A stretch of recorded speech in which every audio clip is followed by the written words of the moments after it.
there was some really good wrestling on the show. I'm John Renton with my review of WWE Smackdown, and as far as a sports-based product, this is as sports-based as a Vince McMahon production is going to get. Smackdown has actually been pretty damn good, despite some potholes, creatively, and some really bad segments, and a couple feuds I don't care for. Smackdown has been a lot more digestible than Raw. Because Raw is 3 hours and a slog, even with some of the good stuff.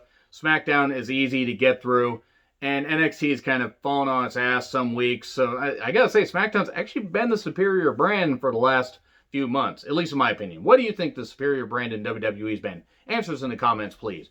So we get recaps of the Gauntlet where Pierce won. More on that later. It's an overarching story throughout the entire night. Heyman talks to Reigns about the title match. Says, this match with Pierce needs a stipulation. Reigns says, well, go take care of it. What do I pay you for? Get the fuck out of here. He didn't say that, but it would have been funny.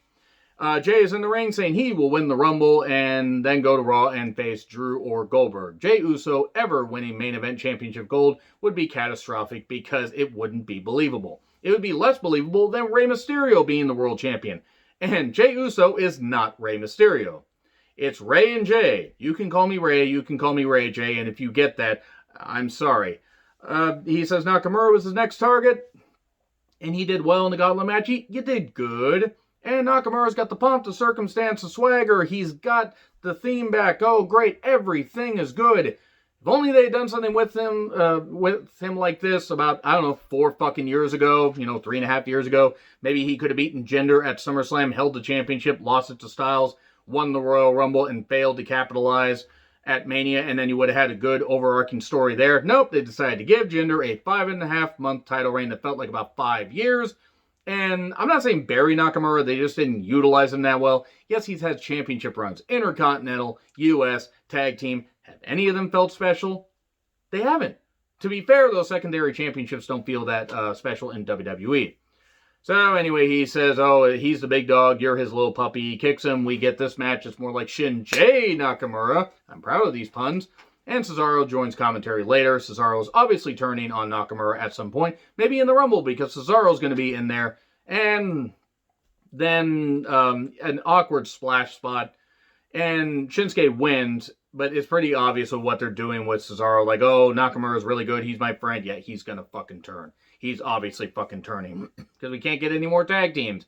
They should just disband the tag team divisions. Seriously, just have one championship go between Raw, SmackDown, and NXT. They don't have enough goddamn teams. At least enough good ones. Like, can you name any, they have a few in NXT. They have a couple on Raw. They have a couple on SmackDown. Just fucking have a championship reign go between 3 brands. They're only shooting in like one of 2 places anyway. The Capitol Wrestling Center or the Thunderdome. Just fucking do that. Anyway. Sonya and Pierce are talking. Sonya, I would be all for running SmackDown. Heyman then says, hey, it's a no DQ match against Roman Reigns. Sign this. Okay, I'll sign it. I know I'm going to get my ass kicked, but whatever. Then Charles yells at Jey because earlier in the match, Jey Uso was upset that Charles Robinson didn't count Nakamura down because he obviously has feet on the ropes, and Charles Robinson, who's been around for a long goddamn time, caught him and he says, well, wait a second. Why would you want to do this and go against a tribal chief? Your daughter just had a wedding. You could get fired. Okay, good. We're still going with this, the intimidation stuff. The problem is, Reigns is intimidating. Jey isn't. I'm sorry, he's not. Charles, though, been around a really fucking long time. Recaps of the Rude, Ziggler, Street Profits match. Cool. I didn't care. The Profits talked. I didn't care. I have nothing against Profits. I don't care when they talk. I tune them out. I think they mentioned something about getting revenge on Rude and Ziggler. But it's a tag team championship match that I don't care about. Then Reigns is talking to Apollo. Heyman says it's signed. And it's a no DQ match. Reigns is like, I didn't want a no DQ match. I wanted a last man standing match. So Reigns basically is just changing his mind and making Heyman do his bidding and getting his cardio and doing a whole bunch of stuff and just running around the Thunderdome. It's hilarious. I don't know why, but it's my favorite storyline. Reigns basically changing the script on Heyman to make him go do more shit. Because, I don't know, he doesn't want to be around him. Maybe he reminds him too much of the bad Alfred Hitchcock movies. There weren't many, but there were some. He's then talking to Apollo. Apollo joining Reigns' tribe, Reigns' group, the bloodline, whatever the fuck it is. I'm all for it. Might as well give Apollo something to do. So, Heyman says he's not going to go for it. We'll make him go for it. I love that look on Billy. Used to have an exit dress like that. And she joins commentary, talking about mosh pishing and a little shimmy. And she was trying to cheer on the Riot Squad. She looked really great dressed up like a member of the Riot Squad. It's Liv with Ruby versus Natty with Tamina. Snuka around 4 women. What could possibly go wrong? At least Tamina isn't her dad. This is good for a TV match. I love Natty. I'm glad they're still utilizing her and not pushing her into the background. Liv has definitely improved. Billy tries to do a distraction thing, gets in the ring, and Cole's exact reaction, yep, that just happened. And then we get the most devastating maneuver in all of professional wrestling. Surprise roll-up, 1, 2, 3. And Ruby's wondering what the fuck is Billy doing here. And Liv's like, well, it's okay. You know, accidents happen. Really strange here. Very, very strange. Billy needs to keep that look.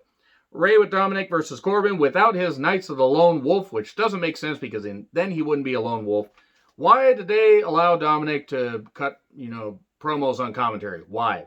To what end? Give Dominic a manager. Do not let him fucking talk. I don't care if he's in the beginning of his career. This is not a good idea. Have Ray be his manager. Ray can't cut great promos, but he's a hell of a lot better than Dominic will ever be. And Corbin shoves Dominic down. Later, we get Dominic being an idiot, distracting his dad, basically. And end of days, 1, 2, 3. The Deep Six should be his secondary finisher, because Corbin is very smooth in the ring. I don't like the King thing, but he's very smooth in the ring. And Dominic, looking like a goddamn idiot, talking about winning tag team championship gold with his dad. Please no. I mean, the tag team titles don't mean anything anyway, so I don't know why I care. Heyman with Pierce. Hey, it's going to be a last man standing match. And you get to decide in the ring when you sign it. And then we get WWE's version of the waiting room. Ding dong, hello. Yes, Bayley, Britt Baker, the role model debate. Go ahead and debate it in the goddamn comments. Also, Bayley stole the APA's door. And I think whoever was on creative drank the rest of the APA's stash, which has been fermenting for a while because they broke up in early 2004. Yeah, I don't need another fucking WWE talk show. It's not that Bayley can't talk. She can. It's not that Bianca isn't interesting. She is. But they're going to do an obstacle course challenge next week. Why? This shit never works. You need entertainment. This isn't entertaining. This is a child's version of entertainment. If you guys like it, that's fine. I'm not saying that you're wrong. But this is just bargain basement bullshit. I just didn't like it. And speaking of bargain basement, here's Otis, and him and Brian are doing thrusting techniques. And then Kayla interrupts. Why wasn't Kayla doing the thrusting techniques? Why do I insist on, getting so much hate in the comments? Cesaro then says, hey, you're doing the Macarena here, and, don't talk about Shinsuke. He shook your hand when he beat you in the gauntlet match because he felt sorry for you. And you can't do anything with these techniques. Brian's like, I'll show you these techniques. Let's have a match. They were already going to have a match. Cesaro landed on his head. That was kind of brutal. Hopefully he's okay. He actually got cut here on his head. Leg focus by Daniel Bryan after he did a post spot. Or leg focus on Daniel Bryan. Arm focus on Cesaro. And we get a twisting superplex by Cesaro. That was some good stuff. Neutralizer shockingly pinning Daniel Bryan. Commentary saying, oh, it's such a big deal. It's a career-making win for Cesaro. He had one of those back in Mania 37 years ago. Yeah, I'm going to harp on it because Vince McMahon has been right on people, but he has also not followed up on some people, and he should have followed up on Cesaro 7 fucking years ago. And it's been a steady decline ever since, no matter how great of a performer he is. And he is a great goddamn performer. He's a great wrestler. Then Carmella cannot act for shit. Sasha wants to face her hired help, Reginald or something or other, and then she'll face Carmella at the Rumble. This feud had no business ever happening. It has no business continuing. Don't have Carmella beat Sasha. For the love of fucking God.